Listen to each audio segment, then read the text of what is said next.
শীত মানে কিন্তু পিঠাপুলির সমারোহ। শীত আসলেই কিন্তু পিঠে খাওয়ার ধুম পড়ে যায়। তো আজকে আপনাদের মাঝে শেয়ার করব ছোট্ট একটু ব্লগ ভিডিও। এখানে চিতই পিঠা, রসে ভিজানো চিতই পিঠা আজকে আপনাদের সাথে শেয়ার করব।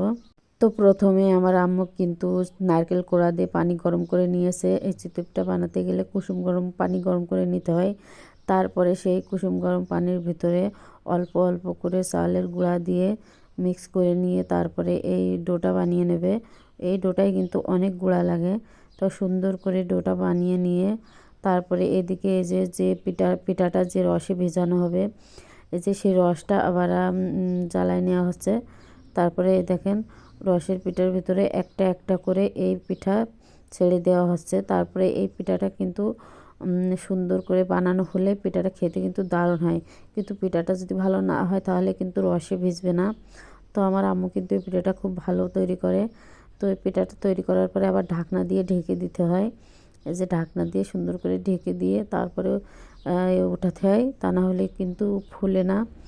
তো একে একে এই পিঠা তৈরি করার পরে দেখেন সুন্দর করে উঠায়ে আবার সেই রসের ভিতরে দেওয়া হচ্ছে। এদিকে কিন্তু পিঠা তৈরি করার পাশাপাশি খাওয়াও চলছে। এই যে গুড় দিয়ে আমার আব্বু, আমার বোনের ছেলে এবং আমার মেয়েরা খাচ্ছে।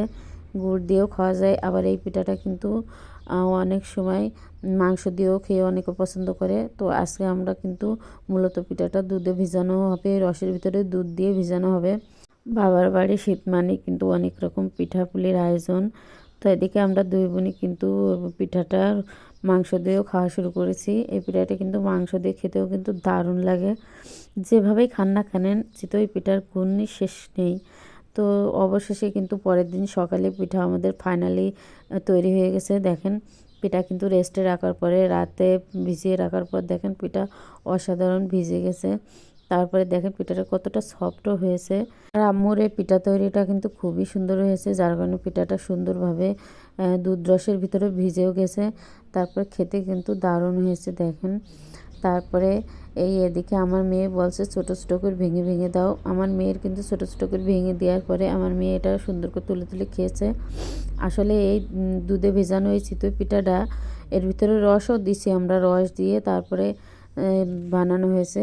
তো আমার আম্মু কিন্তু এই পিঠাটা খুব ভালো বানায়। তো আমাদের জন্য আমার আম্মু এই পিঠাটা তৈরি করেছে। আসলে শীতকালে মায়ের কাছে পিঠে খেতে যাওয়ার কিন্তু মজাই আলাদা। এই চিতই পিঠাটা কিন্তু এই রসে ভেজানো চিতই পিঠাটা কিন্তু বাঙালির অনেকই প্রিয়। তো আমরা কিন্তু বাবার বাসায় এসে আমার আম্মুর হাতের এই পিঠাটা খেতে খুবই পছন্দ করি। পিঠা খেতে খেতে কিন্তু আমাদের ভিডিওটা প্রায় শেষ পর্যায়ে চলে এসেছে। আমার ভিডিওটা যাদেরকে ভালো লেগেছে তারাও অবশ্যই লাইক, কমেন্ট, ফলো দিয়ে আমার পাশে থাকবেন। তো ভালো থাকবেন সবাই। টাটা।